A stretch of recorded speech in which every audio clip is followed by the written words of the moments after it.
ഇപ്പൊ Chennaiyin F C നേട്ടം എല്ലാവർക്കും ഒരു തമാശയായിരിക്കും. പക്ഷേ കോവിഡ് കാലഘട്ടത്തിന് മുമ്പ് ഒരു ചെന്നൈയിൻ എഫ് സി ഉണ്ടായിരുന്നു. കൊളംബിയൻ സ്ട്രൈക്കറായിട്ടുള്ള ജോൺ സ്റ്റീവൻ മെൻഡോസയുടെ ചെന്നൈയിൻ എഫ് സി, വാത്തി ഓവൻ കോയിനിലെ ചെന്നൈയിൻ എഫ് സി, മുന്നിൽ എതിരെ വരുന്ന എതിരാളികളെ മുഴുവൻ ചതച്ചരച്ച് വിടുന്ന കരുത്തന്മാരുടെ കഥകൾ ഒരുപാട് പറയാനുള്ള ചെന്നൈയിൻ എഫ് സിയുടെ വീരഗാഥകൾ എല്ലാവരും മറന്നു തുടങ്ങിയിട്ടുണ്ട്. കോവിഡിന് മുമ്പുള്ള തങ്ങളുടെ ഭൂതകാല പ്രതാപത്തിലേക്ക് തിരിച്ചു പോകുവാനാണ് ഇപ്പൊ ചെന്നൈയിൻ എഫ് സി തയ്യാറെടുത്തുകൊണ്ടിരിക്കുന്നത്. അതുകൊണ്ട് ഈ ഒരു സീസണിൽ അവർ വളരെ മികച്ച സൈനിങ്ങുകൾ തന്നെയാണ് നടത്തിക്കൊണ്ടിരിക്കുന്നത്. ഓരോ സൈനിങ്ങും ഒന്നിനൊന്ന് മികച്ചത് തന്നെയാണ്. ഏറ്റവും ഒടുവിൽ അവർ ഇന്ന് റൊവാണ്ടയിൽ നിന്നും ഒരു 31 വയസ്സുകാരൻ പ്രതിരോധ നിര താരത്തിനെ തങ്ങളുടെ കൂടാരത്തിലേക്ക് കൊണ്ടുവന്നു. ലെഫ്റ്റ് ബാക്കായിട്ടും സെന്റർ ബാക്കായിട്ടും കളിക്കാൻ കഴിയുന്ന ഇമാനുവൽ മാൻഷോയ് എന്ന താരത്തിനെയാണ് തങ്ങളുടെ കൂടാരത്തിലേക്ക് ചെന്നൈയിൻ എഫ് സി കൊണ്ടുവന്നിരിക്കുന്നത്.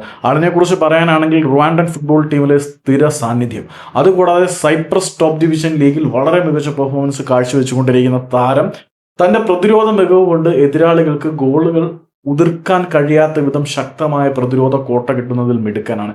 ഇത്തവണ ഇമാനുവൽ മാൻഷോയെ ഒടുക്കുന്ന പ്രതിരോധ കോട്ട മറികടന്ന് ചെന്നൈയിൻ എഫ് സിയുടെ ഗോൾ മുഖത്തേക്ക് പന്തെത്തിക്കാൻ എല്ലാ വമ്പന്മാരും ഒന്ന് വിറയ്ക്കും വിയർക്കും. കരുതിയിരിക്കണം ഇത്തവണ ചെന്നൈയിൻ എഫ് സി ആരാധകർക്ക് എന്തൊക്കെയാണ് കരുതി വെച്ചിരിക്കുന്നതെന്നറിയാൻ.